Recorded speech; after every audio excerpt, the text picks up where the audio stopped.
Então, a xenofobia, ela é uma das facetas da violência que vai exatamente trazer a discriminação como palco, né? E as ações violentas para legitimar essa questão da discriminação. Então, geralmente pelos imigrantes, pelas pessoas que têm culturas e têm etnias diferentes daquele território.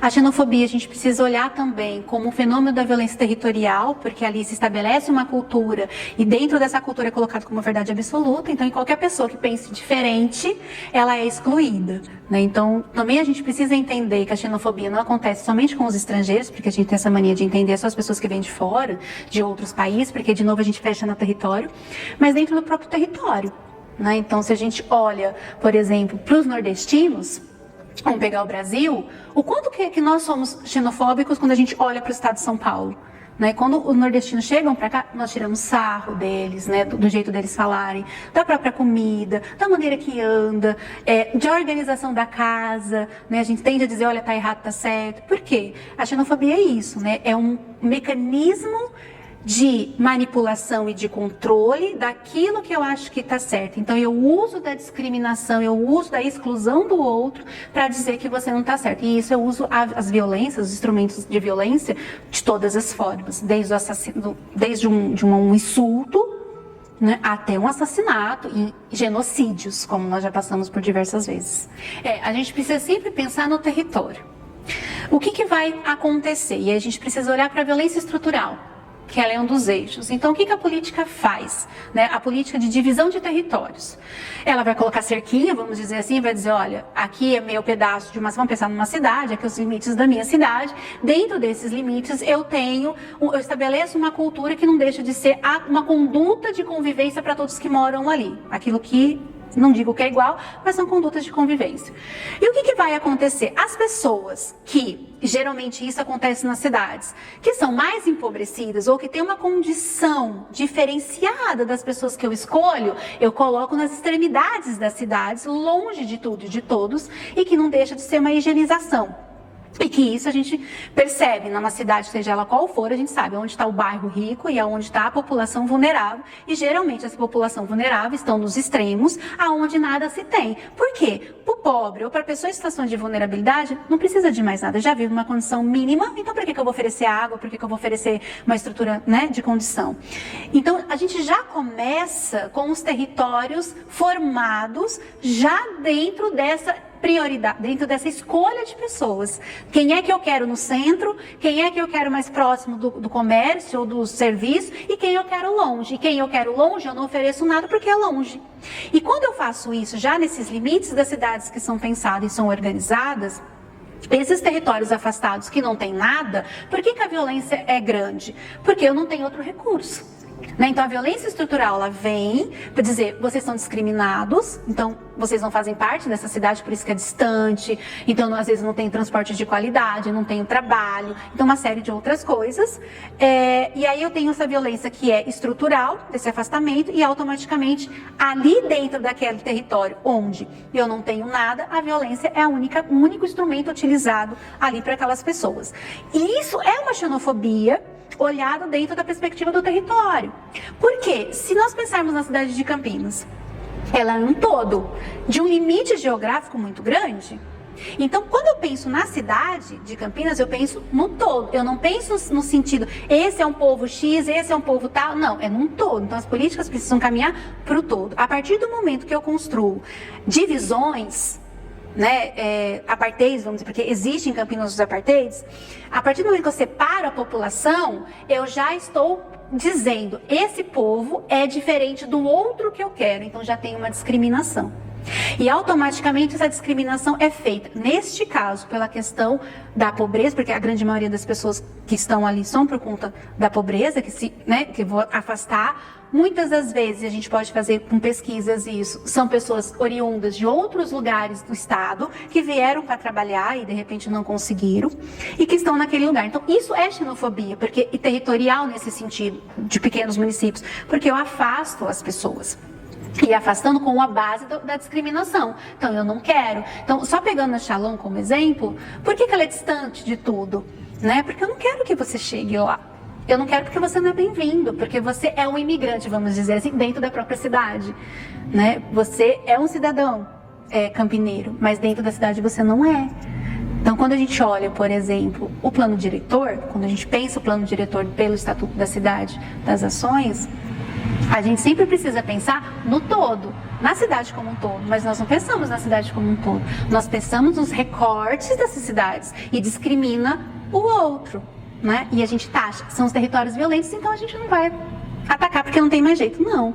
Agora, você me pergunta os mecanismos de fortalecimento. Eu disse do plano diretor, esse é um caminho, não estou dizendo que é o único, mas é um.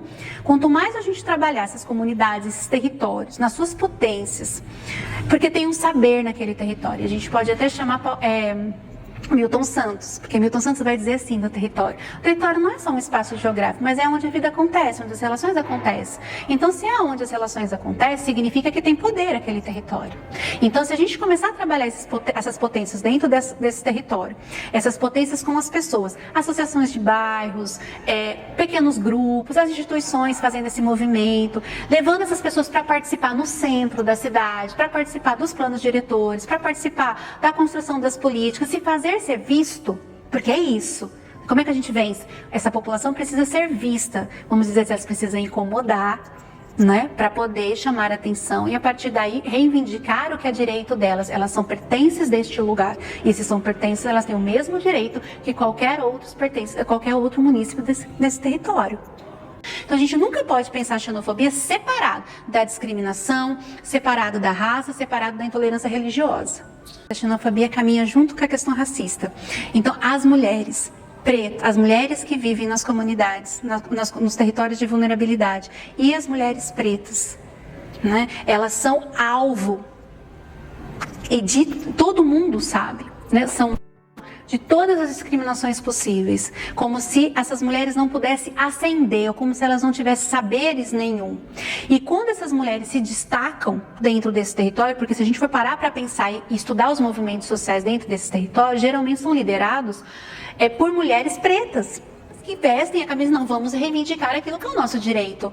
E quando essas mulheres começam a ascender aos centros, vamos dizer assim, da cidade, começam a ascender a outros lugares e dizer, aqui é vida, nós somos seres humanos e nós temos o mesmo direito como qualquer outra pessoa, elas começam a ser vistas, e aí o que acontece? Elas conseguem avançar muito no sentido dessa representação e começam a ter representações, mas também elas começam a sofrer um outro ataque, que isso vem crescendo muito, que é uma perseguição religiosa, porque aí está associado, né? Então a xenofobia, ela não caminha sozinha, ela caminha com o racismo, também caminha com a intolerância religiosa. Por quê? O exemplo que eu estou falando que é a grande maioria das mulheres pretas. Então, se você chegou no centro, começa a reivindicar ou tem uma representação dentro do poder político, um exemplo, tá?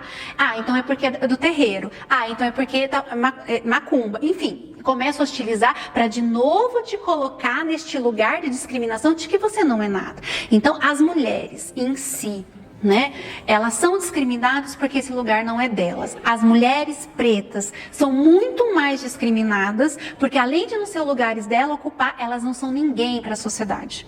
A internet é só mais um recurso. Porque a xenofobia já existe há milênios. Ela só era velada, ou na verdade, ela não era tão colocada em evidência assim. Acontecia, vamos pegar os Estados Unidos, acontecia, mas assim, estava ali dentro. Isso aumenta, ganha uma proporção maior, quando a gente começa a ver outras pessoas chegando e com o recurso da mídia, isso começa a explodir. É como se as pessoas sempre sentiram isso, né? Hoje a gente vive numa sociedade do medo de verdades construídas. Então, a sociedade do medo, o que ela propaga? Tudo aquilo que é diferente me oferece risco, então eu vou reagir. Então, se você vem de uma cultura diferente, eu vou reagir porque eu não quero você, porque me gera medo. Então eu vou te matar, porque você me oferece medo, então eu vou te matar antes que você faça isso. Então, quando a gente olha para a internet, isso que acontecia e ainda acontece pessoalmente, hoje está acontecendo dentro da internet. Por isso que eu disse do caça às bruxas. Hoje a gente não coloca mais as pessoas fisicamente em praça pública e taca fogo, mas a gente coloca isso dentro da internet e taca fogo e todo mundo vê. Em praça pública, nós tínhamos um público, vamos supor, chutando alto, 20 mil pessoas, um exemplo, olhando. Vamos pensar na época do Suplício, na época do... Como é que fala? Do Império Romano, que faziam os grandes, né, as arenas.